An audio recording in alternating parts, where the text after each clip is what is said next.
This is a presentation about the natural resources that we exploit for energy and how we can understand the availability, possibilities, and limits of these natural resources. A resource is a naturally occurring exploitable material that a society perceives to be useful to its economic and material well-being. The availability of resources is a function of two things: the physical characteristics of the resources themselves and human cultural, economic, and technological conditions. The physical processes that govern the formation, distribution, and occurrence of natural resources are determined by physical laws over which people have no direct control. But to be defined as a resource, a substance must be understood to be a resource, which is a cultural circumstance. In the case of the southern Appalachian Mountains, it's interesting to consider how the natural resources of this landscape have changed with its inhabitants. Early Native Americans saw the forest as a resource for shelter and for fuel, and as a resource for habitat for game animals. Later European settlers were more interested in the soil for agriculture and saw the trees as an obstacle and cut them down. Later still, industrialists were more interested in the underlying coal deposits for energy and saw both the soil and the trees as obstacles. More recently, property owners today see this landscape as a recreational landscape for visitors. The availability of an energy resource is significantly controlled by changing economic, technological, and cultural conditions. Take the example of the whale. From the late 1600s to the late 1800s, whales were hunted for their whale oil, which was used as a high-quality fuel for lighting. Because it was highly sought after, it brought a good price and was therefore profitable. By the late 1800s, however, whale oil was increasingly replaced by kerosene, which is made from petroleum. Kerosene was cheaper, burned more brightly, and cleaner than whale oil. Whale oil's price became uncompetitive in part because whales themselves became scarcer and it was harder to get at. Petroleum was increasingly abundant, and the technology for it kept improving. In addition, the fuel was simply superior. Although today it's technologically possible and possibly economically feasible to use whale oil for lighting, it's not culturally, politically, or legally acceptable. So, when we look at whale oil as an energy resource, we see that its availability was strongly affected by changing economics. Technology opened up new, better, and more abundant energy resources for lighting. And lastly, culture, policy, and law changed the entire context of this natural resource. From an economic and environmental standpoint, we tend to classify natural resources into two basic categories: renewable and non-renewable.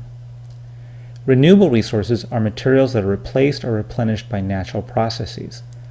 These can in turn be further broken down into perpetually renewable resources, which come from sources that are virtually inexhaustible, such as the sun, although their use of them may not be limitless, and potentially renewable resources, which are renewable if left to nature but can be destroyed if they are used carelessly or too quickly, like biomass. Non-renewable resources exist in finite amounts or are generated so slowly in nature that for all practical purposes the supply is finite. These include fossil fuels as well as nuclear fuels. Interestingly, all of the non-renewable resources for energy tend to be minerals found in the earth. There is significant geographic variation in how natural resources for energy are distributed around the planet.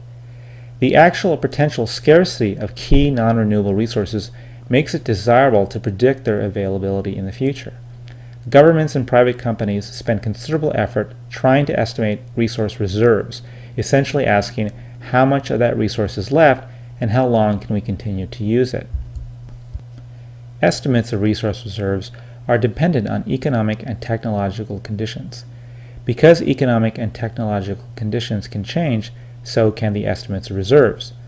We can conceive of resource reserves as existing along a continuum of economic feasibility and geologic certainty.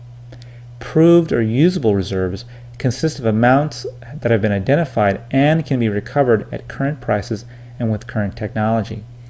In the graph, the upper left quadrant represents reserves or deposits of some energy resource that are known to exist and can be recovered with existing technology economically.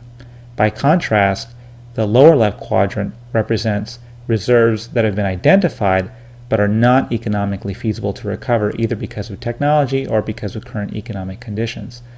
On the other hand, we also can estimate that there may exist resources that have not been identified and may or may not be economically recoverable.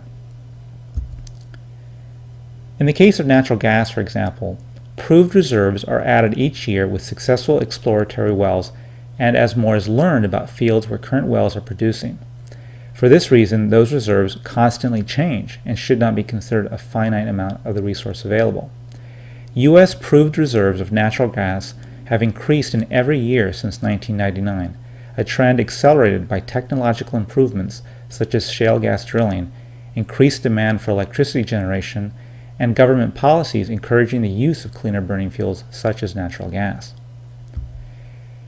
Insofar as we are concerned about how long a resource will last, estimates of resource reserves are also dependent on the rate at which a resource is used.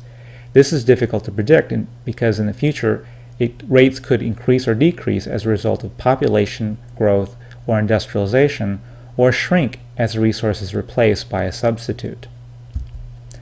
So when we're looking at natural resources of energy, we want to ask a few questions. Is it renewable or non-renewable? Why is it classified that way? What are the major factors that affect the availability and use of this energy resource? How have these changed over time and how might they change again in the future?